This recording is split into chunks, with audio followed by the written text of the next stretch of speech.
Avis vascular centre మన దేశంలోనే the best varicose vein hospital. పొద్దున్నే అసలు నిద్ర లేస్తానే గోరువెచ్చని నీళ్ళు తీసుకోండి, లేదా లెమన్ టీ తీసుకోండి, గ్రీన్ టీ తీసుకోండి, తేనె గోరువెచ్చని నీళ్ళు తీసుకోండి, ఇలా చెప్తూ ఉంటారు కదా. As a surgical gastroenterologist, senior gastroenterologist, మీరు ఏం చెప్తారు? అసలు పొట్టలో అసలు పొద్దున్నే ఏం ఉండాలి? జనరల్గా అండి అందరూ చెప్తారు కదా, నాలుక టంగ్ మంచిగా ఉంటే మనం బాగానే ఉంటాం అని అర్థం. సో టంగ్ అనేది ఓన్లీ మనకి సెన్సేషన్ కోసం అనమాట. సో ఇప్పుడు మీరు ఏదైనా ఫుడ్ తిన్నారు, మీరు బాగా హ్యాపీగా ఉన్నారనుకోండి, బాగా టేస్టీగా ఉందనేది హ్యాపీగా ఉన్నారనుకోండి, అది టంగ్ వరకే పరిమితం. ఒక్కసారి ఫుడ్ పైప్ దాటింది అనుకోండి, మీరు ఏ ఫుడ్ మెటీరియల్ తిన్నా బాడీ సేమ్ డైజెషన్ అవుతుంది. ఇప్పుడు చాలామంది అందరం ఫాలో అయ్యేది ఏంటంటే, ఎర్లీ మార్నింగ్ లెగవగానే సమ్ హాట్ వాటర్తోనో కొల్లైతే గోరువెచ్చని వాటర్తోనో తేనో లేకపోతే సమ్ ఆకులో ఎవరినే వేసి మిక్స్ చేసి చేస్తున్నారు. అవన్నీ ఏంటి అంటే జనరల్గా మన బాడీలో సపోజ్ టంగ్ కనుక సెన్సేషన్ ఫీల్ అయింది అనుకోండి, మన బాడీ మూమెంట్ వస్తుంది. బాడీలో అంటే మన పేగుల్లోకి మూమెంట్ వస్తుంది అనమాట. జనరల్గా ఇప్పుడు కొంతమంది స్మోక్ చేస్తారు, ఆ స్మోక్ చేయడం వల్ల ఏంటంటే మనకి బ్రెయిన్ స్టిమ్యులేట్ అయ్యి అతనికి మోషన్ వస్తుంది. ఇదే సేమ్ వేడి నీళ్ళు తాగిన వాళ్ళు కూడా వేడి నీళ్ళు గోరువెచ్చని తీసుకోలేదు, ఆ టెంపరేచర్ వల్ల టంగ్ సెన్సేట్ అయ్యి మనకి బాడీలో ఉన్న ఇంటెస్టైన్స్ మూమెంట్ వచ్చి మోషన్ ఫ్రీ అవుతుంది, మూమెంట్ వస్తుంది అంతే.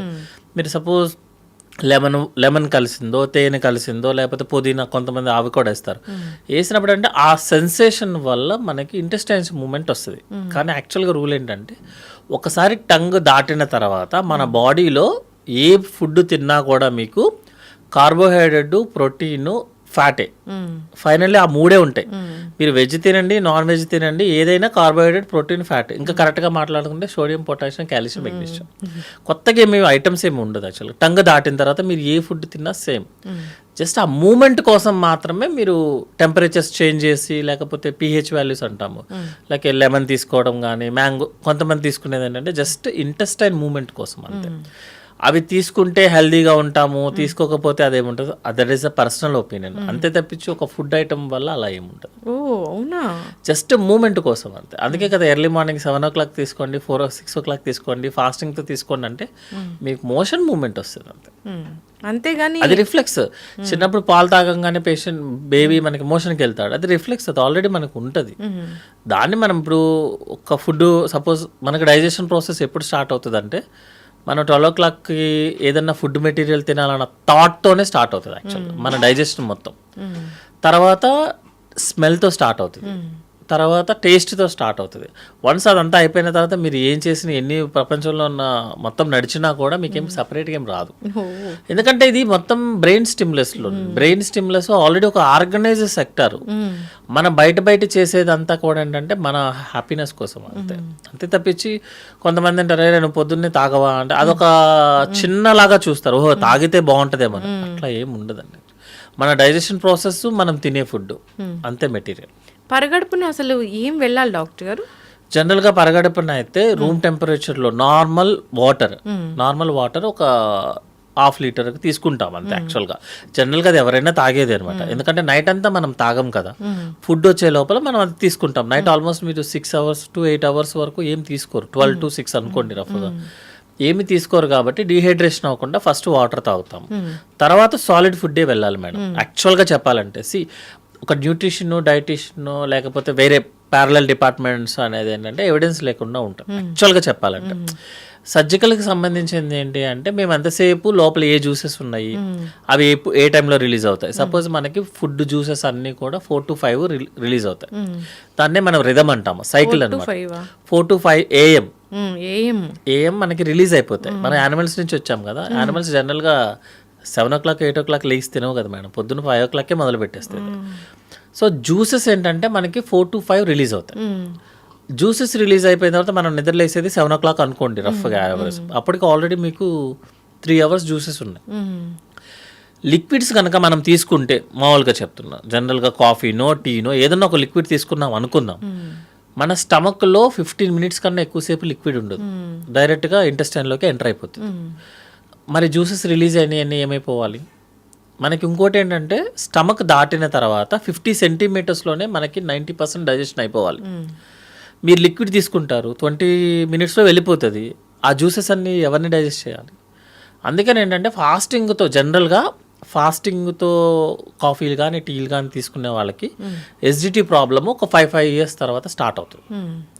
ఎందుకు ఇప్పుడు 5 ఇయర్స్ అయింది కదా, ఇంతకుముందు లేదు కదా సార్, మేము చిన్నప్పటి నుంచి నాకు ఇదే అలవాటు అని చాలామంది చెప్తారు. అదొక పాష్ లాంగ్వేజ్లో అనమాట. అప్పుడు ఏజ్ ఎంత మీది, ఇప్పుడు ఏజ్ ఎంత, అప్పుడు లేచినట్టు కింద కూర్చొని లేగలేవు కదా. బాడీ కూడా అంతే ఉంటుంది మేడం. సో అప్పటి వరకు మనం కాంపెన్సేట్ చేసింది ఇప్పుడు చేయడం కుదరట్లేదు. సో జనరల్గా ఫాస్టింగ్లో అయితే మనం సాలిడ్ ఫుడ్ అనగానే ఇప్పుడు కొత్తగా ఏమొస్తుందంటే bread, toast, one more thing ఏంటంటే మన food items like dry fruits తింటాము, ఫ్రూట్స్ తింటాము. ఫ్రూట్స్ తినడానికి పొద్దున్న తప్ప ఇంక మనకి వేరే టైం దొరకలేదు యాక్చువల్లీ. నైట్ తినకూడదంటగా ఫ్రూట్స్. జనరల్గా ఫ్రూట్స్ ఇవన్నీ citrus type of madam. High acidity values ఉంటాయి యాక్చువల్గా. సో ఫాస్టింగ్తో మీరు ఏమీ సాలిడ్ ఫుడ్ లేకుండా తిన్నప్పుడు ఏంటంటే ఎసిడిటీ లెవెల్స్ పెంచుతాయి. ఇంకోటి ఏంటంటే ఈజీలీ అబ్జార్బుల్ అనమాట. మీరు ఫ్రూట్స్ ఆల్మోస్ట్ అబ్జార్బ్ అయిపోతుంది లోపలికి. సో ఫ్రూట్స్ అనేది ఏంటంటే ఒక సాలిడ్ ఫుడ్ మెటీరియల్ తీసుకొని క్లాసికల్ ఇండియన్ ఫుడ్ మేడం. అది సౌత్ కావచ్చు, నార్త్ కావచ్చు. అంతా అయిపోయిన తర్వాత బనానా ఇస్తారు కానీ ముందు బనానా పెట్టి ఫుడ్ పెట్టాడు. అవును, సింపుల్గా చెప్పాలంటే బనానా పెట్టి తర్వాత లాస్ట్లో అది తింటే అంటే ఫ్రూట్ ఎక్స్ట్రా. ఫ్రూట్స్, వెజిటేబుల్స్ ఇవన్నీ మనం తినే ఫుడ్కి ఎక్స్ట్రా, అంతే తప్పించి అవే మెయిన్ ఐటమ్స్ కాదు.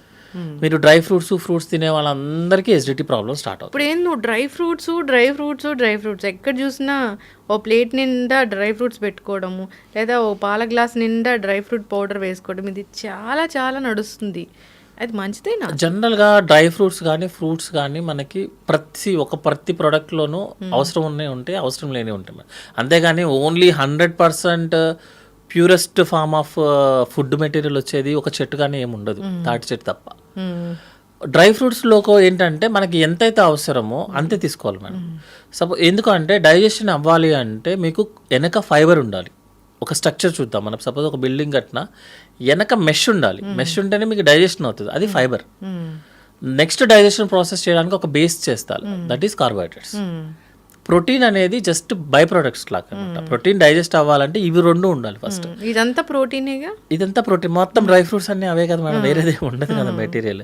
సో మీకు డైజెషన్ ప్రాసెస్ జరగదు. అందుకే వాళ్ళకి ఎసిడిటీ రావటము, మోషన్ ప్రాబ్లం. మోషన్ ఎక్కడి నుంచి వస్తుంది? ఫైబర్ ఫుడ్ లేకుండా. మంచిగా గుడ్ హెల్త్ ఉండాలంటే మోషన్కి వెళ్ళాలంట. మీరు డ్రై ఫ్రూట్స్ అవన్నీ తీసుకుంటూ కూర్చుంటే, ఫ్రూట్స్ డ్రై ఫ్రూట్స్ తింటారంటే మోషన్ ఫామ్ అవ్వదు, డైజెషన్ జరగదు. బేస్ ఏమి లేకుండా, ఫ్రేమ్ వర్క్ ఏమి లేకుండా కన్స్ట్రక్షన్ ఉండదు, కెమికల్ రియాక్షన్ జరగదు, ఏమీ జరగదు. మనం మాత్రం డ్రై ఫ్రూట్స్ పొద్దున్నారు, సాయంత్రం వారు, మధ్యాహ్నం వారు, ఎక్కడుంటే అక్కడ తినాలి. అంటే వెళ్ళిపోతుంది మేడం అట్లా. ప్రతి దాంట్లో జనరల్గా చెప్పేది ఏంటంటే ఎనీ డ్రై ఫ్రూట్స్ పీసెస్లో ఉంటాయి. సపోజ్ బాదం, జీడి అవి కామన్ కదా. 6 కన్నా పర్ డే తినాల్సిన అవసరం లేదు మేడం యాక్చువల్లీ. ఎందుకంటే అరగదు అది. మీరు ఇప్పుడు వాటర్ బాగా తాగారు, డాక్టర్ ఏం చెప్తారు? మీరు వాటర్ మంచిగా తాగండి, మీకు బాగుంటుంది అని చెప్తారు. నేను రోజుకి 6 లీటర్లు తాగుతాను మేడం, 4 లీటర్లు యూరిన్లో వస్తుంది.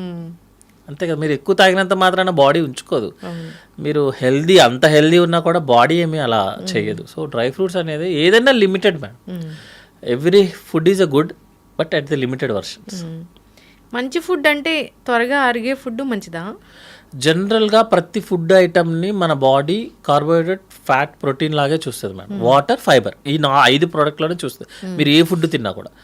కానీ మనం యాడ్ చేసే ఈ ఆయిల్ కానీ, స్పైసెస్ కానీ, ఫ్రై కానీ, వీటిల్ని మన బాడీ రికగ్నైజ్ చేసుకోలేదు యాక్చువల్గా. ఎందుకంటే మనం వచ్చింది అక్కడి నుంచే కాబట్టి, అప్పుడు స్పైసెస్ ఇవన్నీ లేదు కాబట్టి మన ఆయిల్ ఇవన్నీ బాడీ రికగ్నైజ్ చేసుకోలేదు. అందుకే మనకి జనరల్గా బిర్యానీస్ అవన్నీ తిన్నప్పుడు, లేకపోతే బాగా ఫ్రై ఐటమ్ తిన్నప్పుడు, తినేటప్పుడు టంగ్ హ్యాపీ ఉంటుంది, తిన్న తర్వాత పొట్ట హార్ట్ అవుతుంది, పొట్ట ఏడుస్తుంటుంది అనమాట. ఎందుకంటే అవి స్పైసెస్గా. మీరు వెజిటేరియన్ తిన్నప్పుడు పొట్ట హాయిగా ఉంటుంది, నాన్ వెజ్ తిన్నప్పుడు పొట్ట ఇబ్బంది పెడుతుంది. మళ్ళీ ఫ్రైగా తిన్నప్పుడు ఇబ్బంది పెడుతుంది, కర్రీగా తిన్నప్పుడు ఇబ్బంది పెట్టదు. అందుకని మనం యాడ్ చేసే ఆయిల్, స్పైసెస్ అవి ఇంపార్టెంట్ మేడం. అంతేగాని ఫుడ్ ఎప్పుడు సేమ్ మేడం, అంతే. Carbohydrate, protein, fat. ఇప్పుడు బిర్యానీ అనేది చాలా మంచిదని ఒక వీడియో చాలా పెద్ద వైరల్ అయింది డాక్టర్ గారు. బిర్యానీ చాలా మంచిదని. బిర్యానీ మంచిదే మేడం. ఎప్పుడు అంటే దాంట్లో ఉన్న ఆ స్పైసెస్ ఉంటాయి కదా, అన్ని రకాల స్పైసెస్ వాడతాం. అవి చాలా chemical compounds madam, natural chemicals, anti cancer, anti ageing. యాక్చువల్గా బిర్యానీ వచ్చింది ఆ బేసిస్లోనే. బిర్యానీ ఇస్ రాయల్ ఫ్యామిలీ వాళ్ళు వాడేది, యాక్చువల్గా మనం వాడేది కాదు. ఫస్ట్లో అంతా రాయల్ ఫ్యామిలీస్ తినేవి అనమాట. వాళ్ళు ఎందుకు తింటారు మేడం, మంచిదైతేనే కదా తింటారు. యాంటీ ఏజింగ్, యాంటీ క్యాన్సర్ అయితేనే తింటారు. దాంట్లో ఏమైందంటే మనం రైస్ యాడ్ చేసి, ఎక్కువ అమౌంట్ ఆఫ్ రైస్ యాడ్ చేసి, అది కూడా రైస్ అనేది కూడా ఆల్ పాలిష్డ్ రైసే. ఎందుకంటే it should be like A white colour, బ్రైట్గా ఉంటేనే మనం తినగలం. డబల్ మసాలా యాడ్ చేసి స్పైసెస్ ఇంపార్టెంట్ యాక్చువల్గా అందులో. అవి మంచివి. రైస్ ఎక్కువ అమౌంట్లో రాంగ్, తక్కువ అమౌంట్లో కాదు, ఎక్కువ అమౌంట్లో రాంగ్. మళ్ళీ ఆయిల్, డాల్డా లేనిదే బిర్యానీ టేస్టీగా అవ్వదు, అది పడాల్సిందే. కొంతమంది యానిమల్ ఫ్యాట్ కూడా యూస్ చేస్తారు, అది మనం ఒప్పుకోకపోయినా మోస్ట్ ఫేమస్ బిర్యానీ పాయింట్స్ అన్నీ కూడా యానిమల్ ఫ్యాట్ యాడ్ చేస్తేనే ఆ టేస్ట్ వస్తుంది, అదొక స్టిక్కీగా అట్లా చిక్కి. సో ఆ టేస్ట్ కోసం మనం చేసే దానివల్ల బిర్యానీ అనేది డేంజర్ అయిపోయింది. అదే టైంలో మరి ఖాళీగా ఉన్నాం కాబట్టి పక్కన ఒక పెప్సీయో, కోకో, ఏదో సంథింగ్, ఏదో కోలా డ్రింక్స్ వస్తుంది. That is very sugar, high sugars కాబట్టి డ్యామేజ్ అవుతుంది. So biryani as a such is a good, అంటే వారానికి ఒకసారి తింటే మేడం అది ఇంట్లోది. బయటదైతే మాత్రం biryani as a such is the bad. Non veg కూడా అంతేగా డాక్టర్ గారు మీరు చెప్పినట్లు? నాన్ వెజ్ కూడా కర్రీ లాగా ఉన్నప్పుడు మనం ఎక్కువగా స్పైసెస్ వేయకుండా, ఎక్కువ ఆయిల్ యూస్ చేసినప్పుడు non veg is a good madam. లేకపోతే ప్రోటీన్ ఎక్కడి నుంచి వస్తుంది? మనం ప్రోటీన్ రావాలంటే నాన్ వెజ్ తినాల్సిందే కదా, వెజ్తో ప్రోటీన్స్ రావు కదా మేడం, తక్కువ, చాలా తక్కువ వస్తుంది కదా. పప్పుతో ఈజీలీ అబ్జర్వబుల్ వస్తుంది మేడం, కాకపోతే సరిపోదు యాక్చువల్గా. మీరు రోజు పప్పు తినాల్సి వస్తుంది ఎవ్రీడే, దట్ ఈస్ డైజెషన్ అవ్వదు. డాక్టర్ గారు ఈ కందిపప్పు మంచిది, చాలా తీసుకోండి, మీకు ప్రోటీన్ వస్తుంది, వెజిటేరియన్స్కి మంచి సోర్స్ ఇలా చెప్తారు. కానీ కందిపప్పు తింటే బ్లోటింగ్ వస్తుంది, గ్యాస్ వస్తుంది. జనరల్గా మేడం కొంతమందికి కొన్ని ఫుడ్ ఐటమ్స్ అరగవు యాక్చువల్గా. కొంతమందికి గోంగూర తింటే దురదలు వస్తాయి, చాలా మందికి వస్తుంది యాక్చువల్గా. అందులో కూడా ఇంగ్లీష్ గోంగూర, న్యాచురల్ గోంగూర, అందులో కూడా డిఫరెన్స్ ఉంటుంది. బెండకాయ తింటే కొంతమందికి వస్తుంది, అంటే అది ఫుడ్ ఎలర్జీకి సంబంధించిన మెటీరియల్ మేడం. బట్ ఏంటంటే కొంతమందికి పెసరపప్పు బాగా అడ్జస్ట్ అవుతారు, కొంతమంది కందిపప్పునికి అడ్జస్ట్ అవుతారు. సో ఒక పప్పు అందరికీ యునానిమస్గా కరెక్ట్ అవుతుందని చెప్పలేదు. ఏ ఫుడ్ ఎప్పుడు అవ్వదు. కొంతమందికి అసలు మిల్క్ పట్టుకుంటేనే పరిగెత్తుతారు, వామిటింగ్ సెన్సేషన్. కొంతమందికి మిల్క్ లేదే నిద్ర రాదు. సో అదేంటంటే ఒక ప్రోడక్ట్ని జనరలైజ్ చేయడం అనేది కరెక్ట్ కాదు. బట్ జనరల్గా ఏంటంటే ఈజీలీ డైజెస్టిబుల్ అయితే పెసరపప్పు యాక్చువల్గా. కందిపప్పు అనేది కొంచెం డైజెస్ట్ అవ్వదు, బట్ టేస్టీగా ఉంటుంది కాబట్టి జనరల్గా అందరూ కందిపప్పే యూస్ చేస్తారు. బట్ పెసరపప్పు ఈజ్ ఈజీలీ డైజెస్టబుల్ ఉన్న వాటిల్లో. గ్యాస్ట్రిక్ రాకుండా కందిపప్పుని మనం తీసుకోలేమా? గ్యాస్ట్రిక్ ఉన్న వాళ్ళు ఎవరైనా సరే ఒక ఫుడ్ ఐటమ్ వల్ల ప్రాబ్లం వస్తుంది సార్ అంటే ఆ ఫుడ్ ఐటమ్ ఆపమనే చెప్తాం, అంతే. ఆల్టర్నేటివ్ చూసుకోమని చెప్తామని. ఎందుకంటే ఫుడ్ ఒకసారి లోపలికి వెళ్ళిన తర్వాత మనం చేయడానికి ఏమి ఉండదు, బాడీ చేసుకోవాలి. బాడీకి కందిపప్పు అడ్జస్ట్ అవ్వట్లేదు. ఎందుకంటే మేడం మనకు తెలిసినంత వరకు ఎంజైమ్స్, జీన్స్ అనేది కొంచెమే, మనకి తెలియదు కదా మొత్తం ఎన్ని ఉన్నాయో అనేది. అందరి మనుషులు అన్ని జీన్స్తోనూ పుట్టరు, 100% ఎవ్వరు ఈక్వల్గా ఉంటారు. ఏదైనా డిఫెక్ట్ ఉందనుకోండి మేడం, అప్పుడు ఏం చేస్తాం? దాన్ని తగ్గట్టు మాకు మిల్క్ పడలేదు, ఆపండి, ఏమో అర్జెంట్ ఏముంది ఇప్పుడు. కందిపప్పు పడలేదు, పోనీ పెసరపప్పు తినండి. ఏదో సినిమాలో చెప్పినట్టు పెన్సిల్ ఇరిపోయిందంటే పెన్తో రాసుకోండి. ఇప్పుడు పెసరట్టు అబ్బో, గట్టి హెల్త్కి పెసరట్టు చాలా మంచిది, దాంట్లో ఉన్నన్ని మెడిసినల్ ప్రాపర్టీస్ దేంట్లో లేవు, పెసరట్టే తినండి అంటున్నారు. నిజంగా అంత మంచిదా? మనకి జనరల్గా ఇప్పుడున్న మీడియా స్ట్రీమ్స్ దాని ప్రకారం కానీ ఇప్పుడున్న దానికి ఏంటంటే ఎవరైనా ఒకటి పట్టుకుంటే అదే రీల్ చేస్తారు మనం. ఇప్పుడు మీరు ఇన్స్టా ఓపెన్ చేసినా ఏది చేసినా వన్ డే పైన పాకిస్తాన్ రీలే రన్ అవుతుంది. సో జనరల్గా ఒకటి పట్టుకుంటే ఇంకా అదే ఉంటుంది. జనరల్గా ఏంటంటే ఒక్క ప్రోడక్ట్ మంచిది, ఇది తింటే మీకు ఈ ప్రాబ్లమ్స్ రాదు, మీకు ఫుల్ ప్రోటీన్స్ వచ్చేస్తే అట్లా ఏమి ఉండదు madam. Everything is the same అనమాట. మేబీ ఒక దాంట్లో కార్బోహైడ్రేట్ ఎక్కువ ఉండొచ్చు, ఒక దాంట్లో తక్కువ ఉండొచ్చు. లైక్ ఇప్పుడు మీరు white rice is the completely bad అనే లేదు madam. And compare to other products కొన్ని కార్బోహైడ్రేట్స్ ఎక్కువ ఉండొచ్చు, మిగతా ప్రోడక్ట్స్ ఎక్కువ ఉంటాయి, మళ్ళీ నాన్ ఫ్యాటీ యాసిడ్స్ ఎక్కువ ఉంటాయి వైట్ రైస్లో అనమాట. సో ఏం చేస్తారంటే జనరల్గా ఒక వారం ఇది యూస్ చేయండి, ఒక వారం బ్రౌన్ రైస్ యూస్ చేయండి. మీరు కంప్లీట్గా బ్రౌన్ రైస్ వాడాము అనుకుందాం అనుకోండి, జీవితం మీద విరక్తి వస్తుంది. మీరు లివింగ్ కదా, మీరు జస్ట్ ఎంజాయ్ యువర్ లైఫ్. ఎందుకు అంత కష్టాలు ఎందుకు? ఎంత అవసరమో, సపోజ్ ఈరోజు మీకు ఇంత అవసరం ఉంది అంతే తినండి, ఏముంటుంది దాంట్లో. లేదు కొన్ని రోజు వైట్ రైస్ తినండి, కొన్ని బ్రౌన్ రైస్ తినండి, కుదిరితే బ్లాక్ రైస్ తినండి డబ్బులు ఎక్కువ ఉంటే, లేదంటే కినోవా, ఏదైనా సరే ఓన్లీ కంటిన్యూస్గా ఒకటే చేయడం కుదరదు మేడం. ప్రతి ప్రోడక్ట్లో గుడ్ ఉంటుంది, బ్యాడ్ ఉంటుంది. సో మిక్స్ క్వినోవా అనేది చాలా రిచ్ ఫుడ్ అంటున్నారు కదా డాక్టర్ గారు, అంటే విటమిన్స్ మినరల్స్ దాంట్లో ఎక్కువ ఉంటాయా?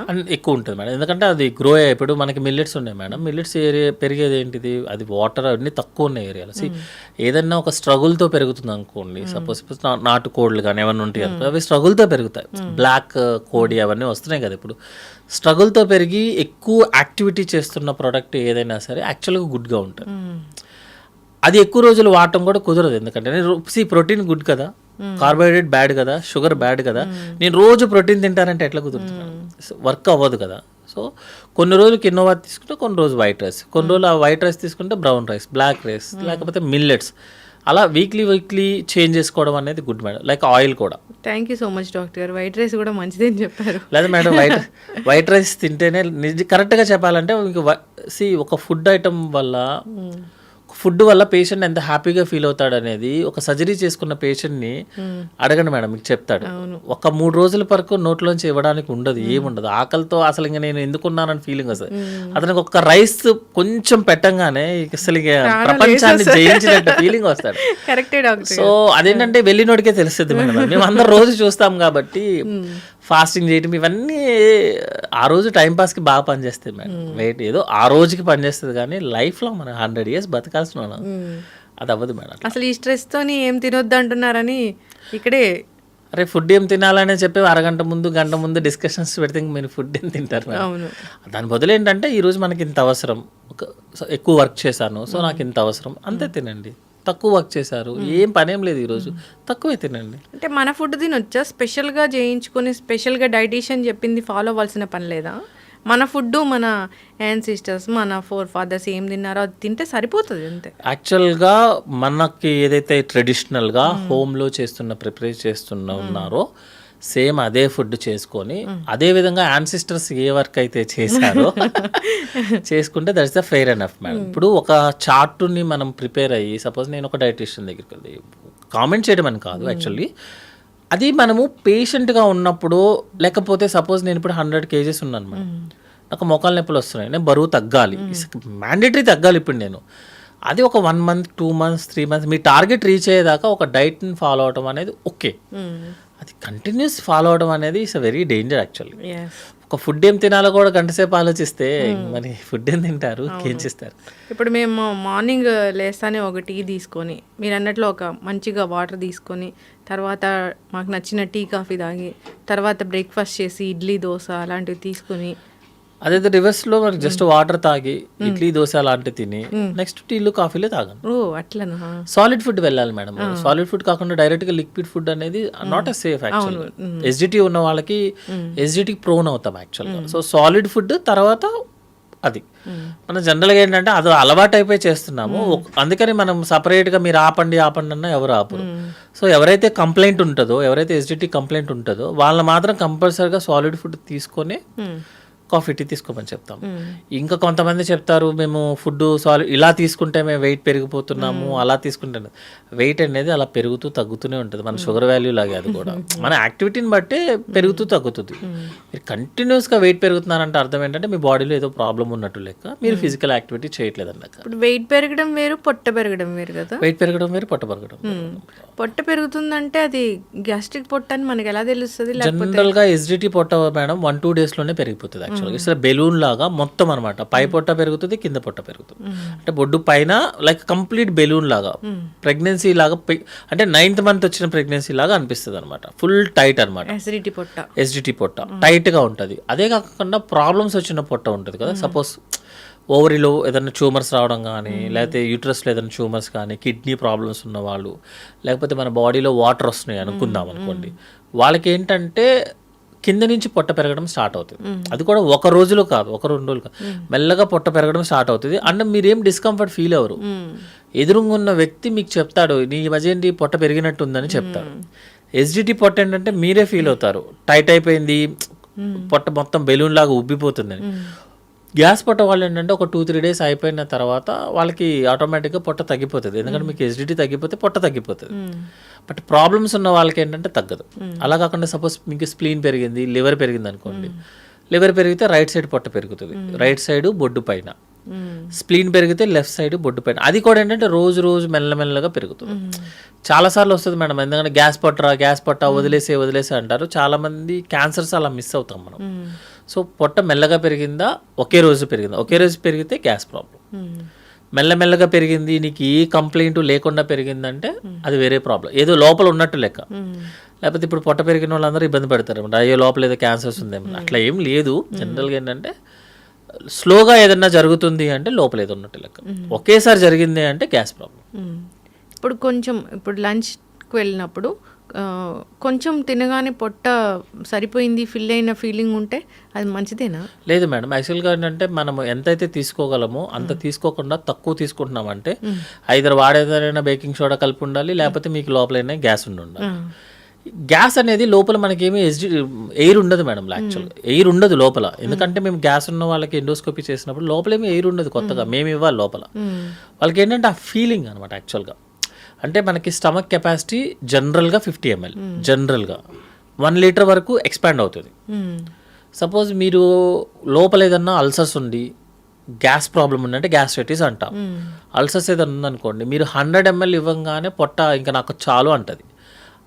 ఎందుకంటే 50 ml నుంచి 1 లీటర్ పెరగాలి కదా, పెరిగిన తర్వాత మనకి ఇంకా చాలు అనే ఫీలింగ్ రావాలి. లోపల అల్సర్స్ ఉన్న వాళ్ళకి కానీ గ్యాస్ట్రిక్ ప్రాబ్లం ఉన్న వాళ్ళకి ఏంటంటే 100 ml జస్ట్ కొంచెం పెరగంగానే ఇంకా చాలు అనిపిస్తుంది. దాన్నే మనము గ్యాస్ పట్టేసింది లోపల అంటాం. ఎందుకంటే పొట్ట లోపల ఉన్న స్టమక్ ఎక్స్పాండ్ అవ్వట్లా.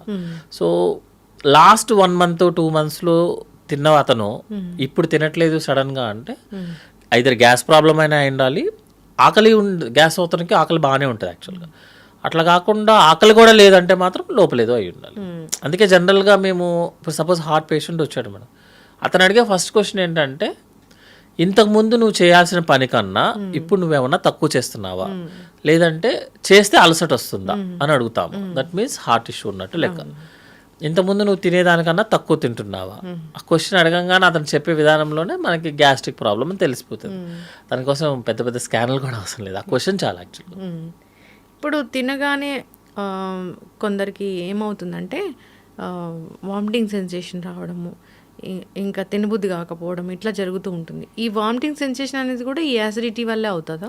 వామిటింగ్ సెన్సేషన్ కూడా ఎసిడిటీ యాక్చువల్గా. అంటే మనకి చాలా కండిషన్స్ ఉంటాయి, బట్ గ్యాస్ట్రో రిలేటెడ్ ఏంటంటే ఎక్కువ ఎసిడిటీ ఉన్న వాళ్ళకి ఏంటంటే గ్యాస్ ప్రాబ్లమ్ ఉన్న అల్సర్స్ ఉన్న వాళ్ళకి బాడీ రిసీవ్ చేసుకోవడానికి ఇష్టపడదు ఫుడ్ని. సో ఆబ్వియస్లీ మీకు వామిటింగ్ సెన్సేషన్ వస్తేనే కదా మీరు అది కౌంటర్ రియాక్షన్ అనమాట. ఇప్పుడు బ్రెయిన్లో ట్యూమర్ ఉన్న వాళ్ళకి వామిటింగ్ సెన్సేషన్ నాసియా ఉంటుంది. అలా కాకుండా సింపుల్ గ్యాస్ట్రిక్ ప్రాబ్లం ఉన్న వాళ్ళకి అదే ఉంటుంది అనమాట. స్టమక్ రిసీవ్ చేసుకోవడానికి యాక్సెప్ట్ చేయలేదు అనుకోండి, మీరు తినడానికి వీలు లేదు, అప్పుడు మీకు ఏ ఫీలింగ్ కలిగించాలి? కొంచెం తింటే వామిట్ అవుతున్న ఫీలింగ్ మీకు బాడీ కలిగిస్తుంది. అది ట్రిగర్ మెకానిజం, లైక్ ఫీవర్ లాగా అంతే. ఇప్పుడు యాసిడిటీ ఉంటే టాబ్లెట్స్తో సరిపోతారు డాక్టర్ గారు? జనరల్గా ఎసిడిటీ ఉన్న వాళ్ళకి నార్మల్ రెగ్యులర్గా యూస్ చేసే మెడిసిన్స్ సరిపోతుంది మేడం. యాక్చువల్లీ ఫాస్టింగ్తో వేసుకోమని చెప్తాము. ఇప్పుడు లేటెస్ట్గా ఏంటంటే వితౌట్ ఫాస్టింగ్ కూడా మెడిసిన్స్ యూస్ చేయొచ్చు అనమాట. వస్తున్నాయి వచ్చాయి మేడం, ఆల్రెడీ ప్రూవెన్. అంటే ఎంటీ స్టమక్ మీద వేసుకున్న టాబ్లెట్ కన్నా బాగానే పనిచేస్తుంది, ఎఫెక్టివ్గా పనిచేస్తుంది అనమాట. బట్ ఏంటంటే అందరికీ వాడలేము ఆ టాబ్లెట్స్. ఈ సింపుల్గా అయిపోయే టాబ్లెట్ని ఎక్కువ మనీ పే చేయించలేం కదా, ఇండియాలో అవన్నీ కుదరవు యాక్చువల్గా. సో ఫాస్టింగ్తో వేసిన టాబ్లెట్ 99% పనిచేస్తే వితౌట్ ఫాస్టింగ్ 100% పనిచేస్తుంది. ఇప్పుడు ఆ పొద్దున్న పరిగడుపున వేసుకునే ఆ టాబ్లెట్ వేసుకుంటే అసలు ఆ లోపల పడిన యాసిడిటీ వల్ల వచ్చిన ర్యాష్ అంతా తగ్గిపోతుందా? 14 daysకి మనం ట్రీట్మెంట్ యూస్ చేస్తే లోపల ఉన్న మొత్తం అల్సర్స్ అన్ని క్లియర్ అయిపోతాయి. ఎందుకంటే ఎసిడిటీ ప్రొడక్షన్ తగ్గిపోతుంది కదా ఆటోమేటిక్గా, తగ్గిపోయినప్పుడు మీకు అల్సర్స్ అన్ని హీల్ అయిపోతాయి. ఎసిడిటీ ప్రొడక్షన్ రావడం అంటే ఏంటి? మేము సరిగ్గా టైంకి తినకపోతే అట్లా వస్తుంది. జనరల్గా మనకి బాడీ డైజెషన్ స్టార్ట్ అవ్వాల్సింది సెలవే మేడం, మనం ఉమ్ము దగ్గర స్టార్ట్ అవుతుంది, ఫుడ్ పైప్లో ఏం జరగదు. స్టమక్లోకి రాగానే మనకి ఏదైతే pH వాల్యూ ఉండాలో 0.8 అది ఉండాలన్నమాట. దట్ ఈజ్ ఎసిడిటీ, ఎసిడిటీ కాదు యాసిడ్ ఉండాలి. మీరు కనుక ఓవర్గా డైట్ చేయకుండా స్ట్రెస్ లెవెల్స్ ఎక్కువైపోయి యాంగ్జైటీ ఫీల్ అవుతూ నిద్ర లేదనుకోండి, హార్మోన్స్ లెవెల్స్ పెరుగుతాయి. కౌంటర్ రియాక్షన్ కింద మనకి యాసిడ్ రిలీజ్ అవుతుంది, ఎక్కువ రిలీజ్ అవుతుంది. సో యాసిడ్ ఉండాలి, కానీ ఎక్కువ రిలీజ్ అయితే ప్రాబ్లం వస్తుంది. అందుకే మీరు ఎస్డిటీ టాబ్లెట్స్ ఎక్కువ రోజులు యూజ్ చేయొద్దని చెప్తాం అనమాట. ఎందుకంటే మీరు టాబ్లెట్స్ ఎక్కువ రోజులు వాడుతున్నారు అనుకోండి, అసలు ఉండాల్సిన యాసిడ్ కూడా ఉండదు. యాసిడ్ లోపల స్టమక్లో ఉంటేనే మన ఫుడ్ అరుగుతుంది. అవును, మీరు ఒక 1 మంత్కి రాస్తే సంవత్సరం పాటు కూడా వాడతారు. మరి అది బాగా పనిచేస్తుంది కదా మేడం, కౌంటర్ మెడికేషన్ కదా. దాంతో ఒక చిన్న ప్రాబ్లం వస్తుంది మేడం. యాక్చువల్లీ ఎస్డిటీ ఎక్కువ ఉన్నా మీకు ఇబ్బంది, అసలు యాసిడ్ లేకపోయినా ఇబ్బంది. రెండు మనకి ఇండైజెషన్ లాగే ఫీల్ అవుతుంది. పేషెంట్ ఏం చేస్తాడు, నాకు ఇండైజెషన్ లాగా ఉంది, డాక్టర్ గారు టాబ్లెట్ రాస్తారు కాబట్టి వేస్తాడు, అది బంద్ చేయదు. కంపెనీలు మారుస్తారు. మీరు చాలా మంది యాసిడ్ టాబ్లెట్స్ వాడని చూడండి, కంపెనీలు మారిపోతాయి. ఒమిప్రోజల్, ప్యాంటాప్రోజల్, ఈసోమప్రోజల్, లాక్సోమప్రోజల్ అన్ని కంపెనీలు మారిపోతుంటాయి. లైక్ మోషన్ సిరప్ మార్చినట్టే మార్చేస్తారు. ఎందుకంటే అది పనిచేయట్లేదు అంత ఫీలింగ్. ప్రాబ్లం ఎక్కడ వస్తుంది అంటే మీరు ఎక్కువ వాడేసి లోపల ఉన్న యాసిడ్ ప్రొడక్షన్ ఆపేస్తున్నారు, దానివల్ల మనకి ఇండైజెషన్ వాడుతుంది. అందుకే ఎస్డిటీ అనేది మ్యాక్సిమం 45 days, అంతకు మించి ఎక్కువ వాడటం అనేది సేఫ్ కాదు. అబ్జార్ప్షన్ పోతుందా న్యూట్రియంట్స్? అసలు డైజెషనే స్టార్ట్ అవుతుంది.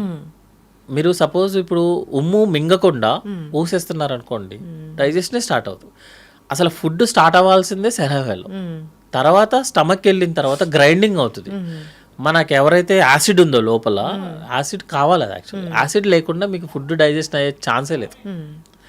అందుకనే ఈ ఎవరైతే ఫుడ్ ప్రోడక్ట్స్ ఎక్కువ వాడతారో, ఈ టాబ్లెట్స్ ఎక్కువ వాడతారో వాళ్ళకి ఇండైజెషన్ వచ్చేస్తుంది. పుల్లెట్ థెరపీలు వస్తే అన్నం మరగనట్లేనా మనం తీసుకున్నది? పుల్లెట్ థెరపీలు అంటే జనరల్గా ఇండైజెస్ట్ అయిన, అంటే డైజెస్ట్ అవ్వన్న ప్రోడక్ట్ ఇంకా స్టమక్లో మిగిలిపోయింది అనుకోండి మేడం, మనకి మామూలుగా ఏంటంటే ఒక పర్ డే అట్లీస్ట్ ఒక 8 to 10 times తేన్పులు వస్తాయి. ఎందుకంటే ఇప్పుడు మాట్లాడుతున్నప్పుడు గ్యాస్ లోపలికి వెళ్ళిపోతుంది, అంటే ఎయిర్, గ్యాస్ కాదు ఇది ఎయిర్. తింటున్నాము, మింగుతున్నప్పుడు ఎయిర్ లోపలికి వెళ్తుంది, అది బయటికి రావాలి కదా, అదే తేన్పులు యాక్చువల్గా. ఇప్పుడు మీరు బిర్యానీ తింటున్నప్పుడు జనరల్గా అందరికి వస్తుంది, స్పైసీ ఫుడ్ అదేంటంటే మనం తినేటప్పుడు మనం మింగేస్తాం చాలా ఎయిర్ని, అది బయటికి తీయడానికి ఒక మెకానిజమే తేన్పులు. సపోజ్ ఆ మెకానిజం కనుక ఎక్కువ అయిందనుకోండి, మీరు ఎక్కువ చేసేసి ఎక్కువ తేన్పులు చేశారనుకోండి, అందులోంచి మన ఫుడ్ పైకి వస్తుంది. పైకి రాగానే మనకి పున్నిన తేన్పులు రావటము, జనాలకి స్మెల్ రావటము, గొంతు నొప్పి రావటము, అవన్నీ జరుగుతాయి అనమాట. సో తేన్పు అనేది 8 to 10 times ఈజ్ సేఫ్. మరి 8 to 10 times అని చెప్తే ఇప్పుడు మన వాళ్ళందరూ 8 to 10 times లెక్క కడతారు. అట్లా కాదు, మినిమం తేన్పులు చేయడం అనేది సేఫ్ అవుతుంది కూడా. ఇప్పుడు నేను మాట్లాడుతున్నప్పుడు చాలా ఎయిర్ లోపలికి వెళ్తుంది, అది నేను తీయాలి కదా తర్వాత, అది ఆటోమేటిక్గా వస్తుంది. ఎక్కువ అయితేనే ప్రాబ్లం.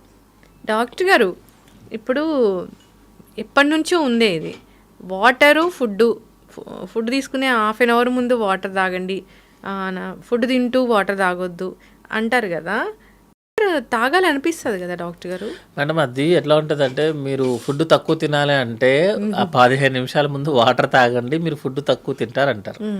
ఫుడ్ ఎక్కువ తినాలంటే తినొద్దు అని చెప్తారు, మిక్స్ చేయమని చెప్తారు, ఫుడ్ తినేసిన గంట తర్వాత తినమని చెప్తారు. మీ stomach capacity is 1 liter, full capacity. నార్మల్గా ఉండే 50 ml, మీ ఫుల్ కెపాసిటీ 1 liter. మీరు ఫుడ్ తిన్నా, food with water, without water ఏం చేసినా స్టమక్ 1 liter వరకు మంచిగా తీసుకుంటుంది. మీరు వాటర్ తీసుకున్న వాటర్ 15 minutesలో కిందకి వెళ్ళిపోతుంది, అంటే ఇంటెస్టైన్లోకి వెళ్ళిపోతుంది. మీ ఏదైతే సాలిడ్ ఫుడ్ తిన్నారో ఆ ఫుడ్ 4 to 5 hours స్టమక్లోనే ఉంటుంది. మీకు తెలిసిన తెలివితేటలు మన బాడీకి తెలియదు, అందుకని మీరు ఏం తీసుకున్నా దాని మెకానిజంలో అది వెళ్ళిపోతుంది మేడం. మీరు వాటర్ ఎప్పుడైనా తాగండి. 4-5 గంటలు సాలిడ్ ఫుడ్ స్టమక్ లో ఉంటుంది మేడం, 4-5 గంటలు వాటర్ లేకుండా మీరు ఎలా ఉంటుంది? ఇవన్నీ ఏంటంటే ఇట్స్ అ పర్సనల్ ఎక్స్పీరియన్సెస్ అనమాట. జస్ట్ ఆ రోజుల్లో మా తాతగారు అలా చేసేవాళ్ళు అని కంటిన్యూ అవుతుంది, దానికి ఎవిడెన్స్ ఉండదు మేడం. ఓహో, ఇలా చేస్తే అసలు ఫుడ్ అరగదేమో. దానికి 15 minutesలో మీరు ఏ ఫుడ్ తీసుకోండి, ఈవెన్ ఆల్కహాల్ తీసుకున్నా సరే 15 minutes తర్వాత స్టమక్ నుంచి ఇంటెస్టైన్లోకి వెళ్ళాల్సింది. అది మెకానిజమే దానికి క్రియేట్ అయింది. మీరు దాన్ని మిక్స్ చేస్తే డేంజరు, మిక్స్ చేయకపోతే డేంజరు, అదేమి ఉండదు. డాక్టర్ గారు, ఇంకొకటి ఏంటంటే ఎక్కిళ్ళు, అంటే జనరల్గా పొట్ట పెద్దదిగా అవుతుంటే ఎక్కిళ్ళు వస్తాయా? ఎక్కిళ్ళకి ఎందుకు వస్తాయా అని చెప్పేంటంటే, భయపడితే ఎక్కిళ్ళ దగ్గర నుంచి క్యాన్సర్ వస్తే ఎక్కిళ్ళ వరకు అట్లీస్ట్ టెక్స్ట్ బుక్ ప్రకారమే 150 రీజన్స్ ఉంటాయి మేడం. సో ఎక్కిళ్ళు ఎందుకు వస్తాయంటే, మనకి చెస్ట్ వాళ్ళకి అబ్డామిన్కి మధ్యలో ఒక లేయర్ ఉంటుంది, దాన్ని డయాఫ్రమ్ అంటారు. దానికి ఒక నర్వ్ ఉంటుంది, ఆ నర్వ్ కనుక, ఆ డయాఫ్రమ్ కనుక ఇరిటేట్ అయితే ఎక్కిళ్ళు వస్తాయి. అది ఎట్లయినా సరే బికాజ్ ఆ నర్వ్ ఉంది కాబట్టి మీకు భయం వేసినా లేకపోతే టెన్షన్ వచ్చినా కూడా కొంతమందికి ఎక్కిళ్ళు వస్తాయి. సడన్గా ఎవరినైనా చూసినా అతను భయపడే వ్యక్తిని చూసారనుకోండి ఎక్కిళ్ళు వచ్చేస్తాయి, ఎందుకంటే ఆ నర్వ్ స్టిమ్యులేట్ అవుతుంది. జనరల్గా ఎక్కిళ్ళు రావడానికి రీజన్ ఏంటంటే గ్యాస్ ప్రాబ్లం. ఎందుకంటే మనకి స్టమక్ ఉండే ఏరియా కరెక్ట్గా ఆ డయాఫ్రామ్ దగ్గర ఉంటుంది. స్టమక్ బాగా ఉబ్బింది అనుకోండి, లోపల స్టమక్, బయట స్టమక్ కాదు, లోపల స్టమక్ ఉబ్బింది అనుకోండి, ఆ డయాఫ్రమ్ వాల్ ఇరిటేట్ అవుతుంది. ఇరిటేట్ అవ్వగానే మనకి ఎక్కిళ్ళు స్టార్ట్ అవుతాయి. అందుకని వాటర్ ఎక్కువ తాగు, వాటర్ ఎక్కువ తాగు, వాటర్ ఎక్కువ తాగు అంటే మీనింగ్ ఏంటంటే లోపల ఉన్న ఎసిడిటీని ఏమన్నా తగ్గించడం కుదురుద్దని. మీరు ఎన్ని వాటర్ తాగినా ఎక్కిళ్ళు తగ్గే టైంలోనే తగ్గుతాయి. అవును, తగ్గే టైంలోనే తగ్గుతాయి. కొంతమంది ఏంటంటే చాలా ఎక్కువ ఎక్కిళ్ళు వచ్చినప్పుడు మేము ఎస్డిటి ట్రీట్మెంట్ అంటే ఇస్తాము, గ్యాస్ టాబ్లెట్స్, నెక్స్ట్ ఏంటంటే సిరప్ ఇచ్చి ఆ యాసిడ్ లెవెల్స్ని తగ్గిస్తాం అన్నమాట. అప్పుడు లోపల ఉన్న స్టమక్ తగ్గిపోయి ఎక్కిళ్ళు ఆగుతాయి. కొంతమందికి టాబ్లెట్స్ కూడా పెడతాం, ఎందుకంటే రెస్పిరేషన్ అది నరుని స్టిమ్యులేషన్స్ తగ్గించడానికి టాబ్లెట్స్ ఇస్తాము. కొన్నిసార్లు ఏమవుతుందంటే ఆ ఏరియాలో ఏదన్నా వేరే ప్రాబ్లమ్స్ అనమాట, లైక్ వాటర్ ఎక్కువ ఉండటం వల్ల, ఇన్ఫెక్షన్ ఎక్కువ ఉండటం వల్ల కూడా ఎక్కిళ్ళు వస్తాయి. సో ఎక్కిళ్ళు అనేది భయపడుతున్న దగ్గర నుంచి క్యాన్సర్ వరకు ఏ కారణం వల్ల జరగచ్చు. కామన్ మాత్రం గ్యాస్ ప్రాబ్లం. కొంతమందికి అయితే మీరు బిలీవ్ చేయరు 1 వీక్ వరకు కూడా ఎక్కిళ్ళు ఉంటాయి. మీరు ఈ ప్రపంచంలో అన్ని టెస్ట్లు అన్ని మెడిసిన్స్ యూస్ చేసినా తగ్గు. వన్ ఫైన్ మార్నింగ్ ఏదో కరెంట్ షాక్ కట్టినట్టు తగ్గిపోతుంది. అదేంటంటే జనరల్గా ఎక్సర్సైజ్ కూడా చేయమని చెప్తాం మేడం, వాల్వ్స్ మ్యానోవర్ అని చెప్తారనమాట. సో ఇప్పుడు మీకు ఏమైంది, ఆ ఏదైతే లేయర్ ఉందో డయాఫ్రైమ్ ఉందో అది ఇరిటేట్ అవడం వల్ల వచ్చింది కదా. సో దానికి ఎక్సర్సైజ్ అనమాట. ఏంటంటే ముక్కు నోరు మూసుకొని గట్టిగా బ్లో చేయాలి. చేస్తే ఏంటంటే ఆ వాల్ కింద పడి మనకి ఎక్కిళ్ళు తగ్గుతాయి. అది మెకానిజమ్స్ కొన్ని చాలా ఉంటాయి, బట్ అది ఎందుకు వస్తుందో తెలియదు, ఎందుకు పోతుందో తెలియదు. సో భయపడాల్సిన పని అయితే లేదు, వెక్కిళ్ళకి భయపడాల్సిన అవసరం లేదు madam, but it's very irritating problem యాక్చువల్గా. ఎందుకంటే వెక్కిళ్ళు వస్తూ ఉంటాయి, మనోడు గ్యాస్ తీసేసుకుంటాడు, లోపలికి ఎయిర్ లోపలికి వెళ్ళిపోతూ ఉంటుంది, దానివల్ల మళ్ళీ పొట్ట ఉబ్బుతుంది, మళ్ళీ వెక్కిళ్ళు వస్తాయి. అది కొంచెం నీళ్ళు బాగానే తాగుతాము. జనరల్గా కొంచెం కోల్డ్ వాటరు, ఐస్ క్రీమ్ ఎక్కువ తీసుకున్నప్పుడు వెక్కిళ్ళు కొంచెం తగ్గుతాయి. కానీ ఎందుకు వస్తాయో తెలియనప్పుడు ఏది వాడితే తగ్గుద్ది అనేది చెప్పడం కూడా రాంగ్ యాక్చువల్గా. జనరల్గా ఎసిడిటీ ట్రీట్మెంట్ ఇస్తే తగ్గుతాయి యాక్చువల్గా. ఈ గట్ హెల్త్ పాడు చేయడానికి మెయిన్ కారణం ఫుడ్స్ ఇవి కాదు. అయితే ఫుడ్ మెటీరియల్ కాదు మేడం యాక్చువల్గా, అంటే వెజ్ కాదు, నాన్ వెజ్ కాదు, ఫుడ్ మెటీరియల్ కాదు. ఫుడ్లో వాడే ఎక్స్ట్రా ఐటమ్స్, సాల్ట్, పెప్పర్, తర్వాత ఏంటంటే ఆయిల్, ఇవే మెయిన్. అదే టైంలో స్ట్రెస్, స్లీప్ లేకపోవడం. మీరు చెప్పినట్లు లక్షణాలన్నీ చూసుకున్నారు, కానీ గట్ హెల్త్ బాగాలేదని తెలిస్తే ప్రోబయోటిక్, ప్రీబయోటిక్స్ ఇట్లాంటివి ఉంటాయి కదా, ఏం తీసుకోవాలి అసలు? జనరల్గా మనకి ఇండైజెషన్ ప్రాబ్లం వచ్చినప్పుడు ఫస్ట్ ఎసిడిటీ ట్రీట్మెంట్ తీసుకోమని చెప్తాం మేడం. గట్ హెల్త్ అనేది మంచి name, it's very good name actually, చాలా పాపులర్ నేమ్. ఎందుకంటే గట్ అనేది మనకి సెకండ్ బ్రెయిన్ కింద లెక్క. బ్రెయిన్లో కన్నా ఎక్కువగా నర్వ్ బ్రెయిన్ని గట్లో ఉన్నటువంటి నరాలన్నింటినీ కలిసి మనం ఒక ముద్దలా చేస్తే గట్లోనే ఎక్కువ నరాలు ఉంటాయి యాక్చువల్గా. సో ఇట్స్ సెకండ్ బ్రెయిన్ కింద. మనకి కూడా ఒక హార్ట్ ఉంటుంది, కాల్లో కూడా ఇంకో హార్ట్ ఉంటుంది. So cough muscle is a heart యాక్చువల్గా, అందుకే కాఫ్ మజిల్ ఎక్సర్సైజ్ చేయమని చెప్తారు రోజు అనమాట. సో గట్లో ఏంటంటే మనకి మేడం లోపల ఉన్న లేయర్కి బ్లడ్ సప్లై కానీ, ఫుడ్ మెటీరియల్ కానీ, లోపల ఉన్న బ్యాక్టీరియా ఫుడ్ని డైజెస్ట్ చేస్తుంది యాక్చువల్గా.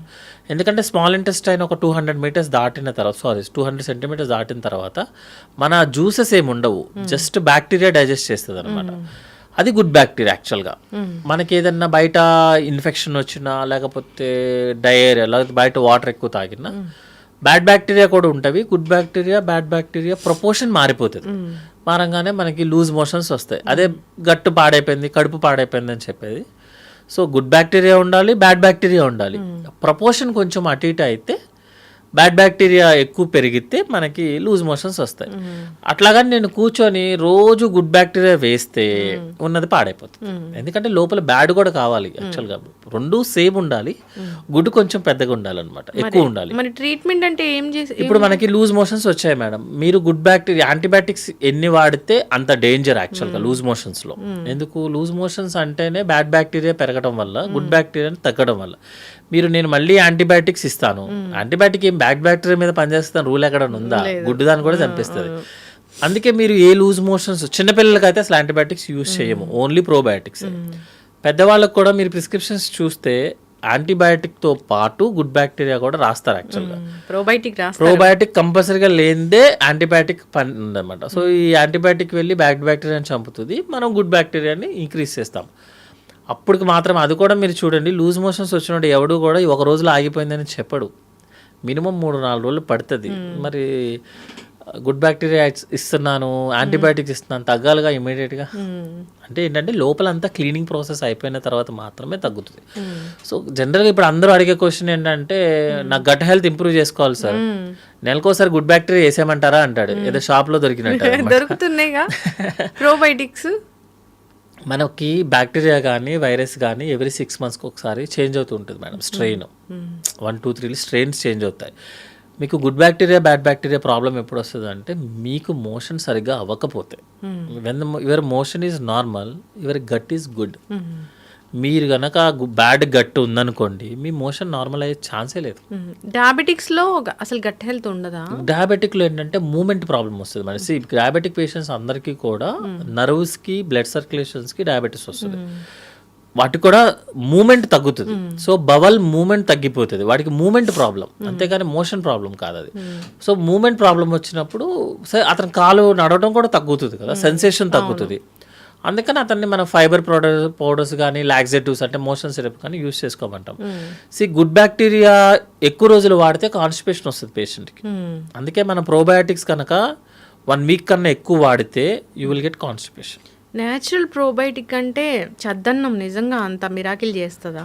న్యాచురల్ ప్రోబయాటిక్ అంటే చద్దన్నం కన్నా పెరుగు మజ్జిగ మేడం. అందులో చద్దన్నమా అది మీ ప్రోడక్ట్ మీ ఇష్టం. దాంట్లో రైస్ ఏమి రాత్రి రైస్ని పొద్దున్నే కూర్చోబెట్టుకొని అంటే వన్స్ అపాన్ ఎ టైమ్ మనము సారీ టు సే ఒక లడ్డు ఉంది, ఫేమస్ లడ్డు, ఇంతకుముందు 10 days ఉండేది మేడం బయట పెడితే. ఇప్పుడు ఉంటుందా? ఉండదు కదా. సో చద్దన్నం అంటే ఇప్పుడున్న సిచ్యువేషన్లో అన్నం ఇంపార్టెంట్ కాదు, యాక్చువల్గా పెరుగు మజ్జిగ ఇంపార్టెంట్. నా వైపు నుంచి అయితే పెరుగు మజ్జిగ, ఎందుకంటే అన్నం మనం పెట్టిన వెంటనే నెక్స్ట్ రోజు మార్నింగ్కి పాడవుతుంది మేడం. సార్ అది అనేది అంత సేఫ్ అని నేను అనుకోవట్లేదు. బట్ ఏంటంటే it's personal experience madam actually. అంటే తినే అతను హ్యాపీగా ఉన్నాడు అనుకోండి, మేబీ అతని బాడీకి సెట్ అయిందేమో, మన బాడీకి సెట్ అవ్వకపోతే కష్టం అవుతుంది కదా. కానీ పెరుగు మజ్జిగ అనేది safe, that is all time proven. ఈరోజు ప్రూవెన్ అయింది కాదు యాక్చువల్గా. పెరుగు మజ్జిగ అనేది గట్ హెల్త్ కానీ ఇంపార్టెంట్, అందులోనే బ్యాక్టీరియా ఉంటుందని అందరికీ తెలిసింది, దట్స్ ప్రూవెన్. బట్ పెరుగు మజ్జిగ తినడం అనేది పాష్ కాదు, ప్రోబయాటిక్ టాబ్లెట్స్ వేసుకోవడం అనేది dieting. I'm doing dieting and intermittent fasting. పెరుగా దీంట్లో ఇంత ప్రోటీన్ ఉంటుంది అసలు. పెరుగులో ప్రోటీన్ ఉంటుంది, పెరుగులో ప్రోటీన్ ఉంటుంది, అది తినము. కానీ నాన్ వెజ్ అంటే ఒక piece of 1 chicken piece like 110 ఎంత బాగుంటుందో. అవును మేడం, అంత బాగుంటుంది. కానీ బట్ న్యాచురల్ ప్రొడక్ట్స్ ఎందుకు అంటే మన ఇంట్లో జరిగే ఫుడ్ మనం చాలా రోజులు తీసుకోవడానికి ఉంటుంది. మనం సపరేట్గా ఒకటి ప్రిపేర్ చేసేది మనం ఎప్పుడు చేయలేం. మీరు సపోజ్ ఒక గేటెడ్ కమ్యూనిటీలోనో అక్కడ ఉన్నాను అనుకుందాం, రోజు వాకింగ్ చేయడం అనేది మీకు చాలా ఈజీ. జిమ్కి వెళ్ళడం కూడా ఓకే మేనేజబుల్. బయటికి వెళ్ళటం అనేది ఒక ప్రోగ్రామ్, అది కంటిన్యూ చేయడం అనేది మీకు తెలుసు. జిమ్ 100 మంది కడితే 2 కూడా వెళ్ళరని నాకు తెలిసిన జిమ్ ఫ్రెండ్ చెప్పింది. బట్ రోజు చేయగలిగేది చేస్తే 1 monthకి 2 రోజులు కూడా వెళ్ళాం. రోజు చేయగలిగే పని చేస్తే, రోజు చేయగలిగే ఫుడ్ తింటే లైఫ్ లాంగ్ ప్రశాంతంగా ఉంటుంది. ఇంకా ప్రాబ్లమ్స్ వస్తుంది మేడం. ఇప్పుడు స్మోక్ చేసే అతను, ఆల్కహాల్ చేసే అతనికి క్యాన్సర్ రాదు, ఏవి చేయనోడికి వస్తుంది. జిమ్ చేయనోడికి ఏమి రాదు, జిమ్ చేసేవాడికి జిమ్లోనే పోతుంటాడు. అలాగని జిమ్ అనేది చేయడం అనేది రాంగ్ అని చెప్తామా? దట్ ఈస్ అతన్ని పర్సనల్ ప్రాబ్లం, దానికి మనమే వైడ్గా చేయటం కాదు. బట్ ఏంటంటే ఆ ప్రోడక్ట్ ఈ ప్రోడక్ట్ అనేది వాళ్ళ పర్సనల్ ప్రాబ్లం, పర్సనల్ ఎజెండాస్ లాగా అనమాట. నైట్ ఏం తినాలి డాక్టర్ గారు అసలు? నైట్ జనరల్గా మనం తినే ఫుడ్లో 1/4 ఫుడ్ తీసుకోమని చెప్తాం మేడం. అంటే మనం సపోజ్ 100 grams తీసుకుంటున్నాం అనుకుందాం, morning 50 grams, afternoon 50 grams, night 50, మీ రిమైనింగ్ 25, 50 grams. అంటే 1/4 of our food night time. అది కూడా ఏంటంటే ఆయిలీ స్పైసీగా కాకుండా లైట్గా తీసుకోమని చెప్తాం. నా వైపు నుంచి మాత్రం అంటే నేనంటే లైక్ సర్జన్స్ పర్స్పెక్టివ్లో ఏంటి అంటే, food is not important actually, అందరూ యాడ్ చేసే స్పైసెస్ ఇంపార్టెంట్. నెక్స్ట్ ఏంటంటే ఫుడ్కి మీరు పడుకునే దానికి మినిమం 2 hours అన్న గ్యాప్ పెట్టుకోమని చెప్తాం, ఎందుకంటే డైజెషన్ ప్రాసెస్ అవ్వాలి కదా. సో గ్యాప్ పెట్టుకోమని చెప్తాము. ఒకవేళ ఎవరికైనా ఎస్జిటీ ఎక్కువ ఉంది అంటే చాలామంది మిల్క్ తాగుతారు నైట్ టైం. అలాంటి మిల్క్, డ్రై ఫ్రూట్స్ తినడాలు, స్వీట్స్ తినడాలు, అన్నం తినగానే మిల్క్ కొంతమంది తాగితే మంచిది అంటారు కదా డాక్టర్. మిల్క్ ఇండియన్ సెటప్లో మేడం 20% to 25% ఐ థింక్. మీ ఏజ్ 25 years దాటిన తర్వాత మిల్క్ అరగదు. అవునా? ఎస్డిటీ ప్రాబ్లం ఉన్న వాళ్ళకి life style modification, sleep, stress ఇవి ఎంత ఇంపార్టెంట్, లేకుండా ఉండటం ఇంపార్టెంట్. ఒక్క ఫుడ్ ఐటమ్ వల్ల మాత్రమే ఎస్డిటీ వస్తుందని proven, that is milk. Plain milk అనమాట, అంతే తప్పించి కాఫీ, టీ కాదు. మనం ఏదైనా మిల్క్ ఆపరా బాబు అంటే మిల్క్ సంబంధించిన ప్రతి ప్రోడక్ట్ ఆపేస్తాం యాక్చువల్గా. అది కాదు, మిల్క్ ఒకటే ప్రూవెన్. సో 25% పీపుల్కి మోర్ దాన్ 25 years దాటిన తర్వాత జనరల్గా మిల్క్ అరగదు. సో వాళ్ళని మనం మిల్క్ ఆపమనే చెప్తాం యాక్చువల్గా. సో జనరల్గా అందులో ఉన్న కాల్షియం కన్నా మనకి మామూలుగా నాన్ వెజ్లోనే ఎక్కువ కాల్షియం వస్తుంది. సో ఏదో నిద్ర కోసం కొంతమంది తాగుతారు యాక్చువల్గా. అవును. అది తాగకపోతే వాళ్ళకి ఇబ్బంది వస్తుంది. మీకు ఇబ్బంది అనిపిస్తే మాత్రం తాగండి, స్పెసిఫిక్గా మాత్రం నో. ఎస్.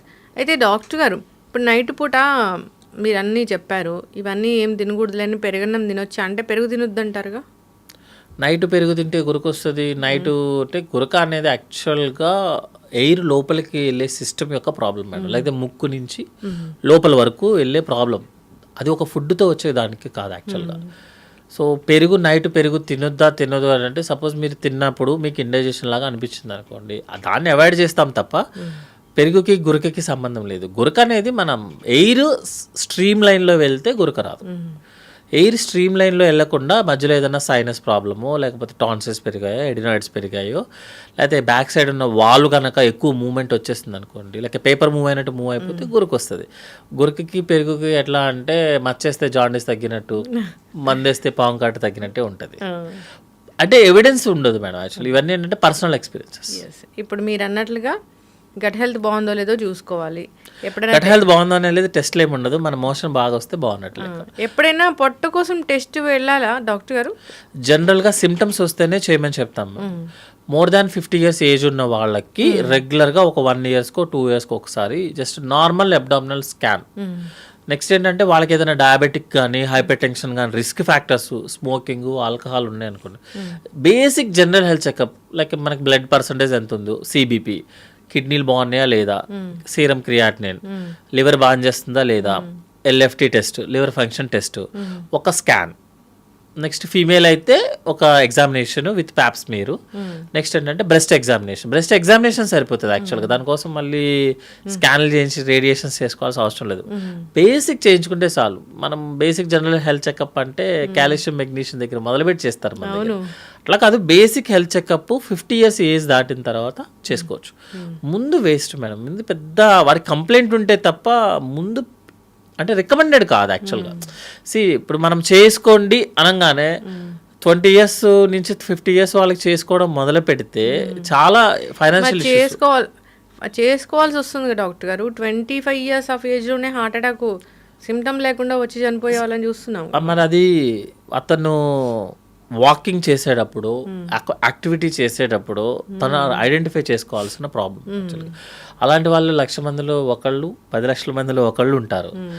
అలా ఆ ఒక్క పర్సన్ కోసం మనం 1,00,000 మందికి 2D ఎక్కువ కొట్టామనుకోండి మేడం, క్రోర్స్ ఆఫ్ రూపీస్ కదా. మనకున్న దాంట్లో సోషియో ఎకనామికల్ కండిషన్లో కష్టము. మీరు చెక్ చేయించుకుంటారు, లోపల ఏదో ఒకటి, ప్రపంచంలో ఎవరు నార్మల్ ఉండదు, ఎవరి హార్ట్ నార్మల్ ఉండదు. నేను హార్ట్ చెక్ చేయించుకున్నా కూడా వాళ్ళలో కొంచెం వీక్నెస్ ఉందని వస్తుంది, అది పట్టుకొని నేను ప్రపంచం అంతా తిరిగి వస్తాను. అట్లా కాకుండా ఏంటంటే మీరు వెన్ కంపేర్ టు లాస్ట్ ఇయర్తో పోలిస్తే మీ యాక్టివిటీ తగ్గిందా ఈ ఇయర్? మీరు వాకింగ్ 1 kilometer చేయాల్సిన వాళ్ళు 1/2 kilometer చేస్తున్నారా? ఆకలి తగ్గిందా? Complaint is important. ఒకవేళ ఏదన్నా మీకు డౌట్ అనిపించింది అనుకోండి, 6th sense అంటారా, 7th sense అంటారా, అది డిఫరెంట్ స్టోరీ. అనిపించింది అనుకోండి, ఇమీడియట్గా టెస్ట్ చేయించుకోండి. బట్ మోనోపోలీగా ఎవ్రీ 20 years దాటిన వాళ్ళందరూ టెస్టులు చేయించుకోండి అంటే financially is not good actually, for health also not good. చక్కటి ఇన్ఫర్మేషన్ డాక్టర్ గారు, చాలా చక్కగా చెప్పారు. ఇబ్బంది అనిపిస్తుంది అంటే మనకు తెలుస్తుంది, ఏదైనా ప్రాబ్లం ఉంది లోపల అంటే మనకు ప్రీ సిమ్టమ్స్ అనేవి ఎంతో కొంత తెలుస్తాయి. సర్జరీ అయిపోయిన ఎంత మేజర్ సర్జరీ అయినా చేసిన పేషెంట్ని, ఎనీ సర్జరీ మీరు క్వశ్చన్ అడగండి, ఫస్ట్ పేషెంట్ అడిగే క్వశ్చన్ ఏంటి అని, ఎలా ఉంది అని అడుగుతారు. సార్ నాకు బాగుంది అంటే అది అబౌట్ టు డిశ్చార్జ్, ఇంకా పెద్ద ప్రాబ్లం లేదు. సార్ నిన్నటితో పోలిస్తే ఈరోజు నాకు ఎక్కడో ఇబ్బంది ఉంది అన్నాడు అనుకోండి, అంటే లోపల ఏదో సినిమా అవుతుంది. సో ఎనీ డాక్టర్ ఒకటే క్వశ్చన్ అడుగుతారు, నీకు ఎలా ఉంది అని అడుగుతారు. నెక్స్ట్ క్వశ్చన్, నిన్నటితో పోలిస్తే నీకు మంచిగా అనిపిస్తుందా, లేకపోతే నిన్న పెయిన్తో పోలిస్తే ఈ రోజు నీకు మంచిగా అనిపిస్తుంది. ఎందుకంటే మనం కంపారిజన్ ఎప్పుడు కంపారిజన్లే. ముందు రోజుతో పోలిస్తే మీరు ఈ రోజు ఎలా ఉన్నారు, అది సర్జరీ అయిన పేషెంట్.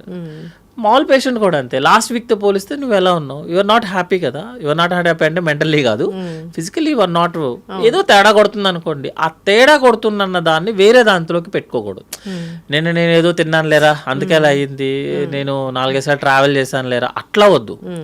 ఏదన్నా డౌట్ అనిపించినప్పుడు కన్సర్న్ స్పెషలిస్ట్ దగ్గరికి వెళ్ళటం, ఒకసారి చూపించుకోవడం, ఏమీ లేదు. బేసిక్ టెస్ట్, ఊరికే ఎక్కువ టెస్టులు చేయించుకోవడం కూడా కరెక్ట్ కాదు.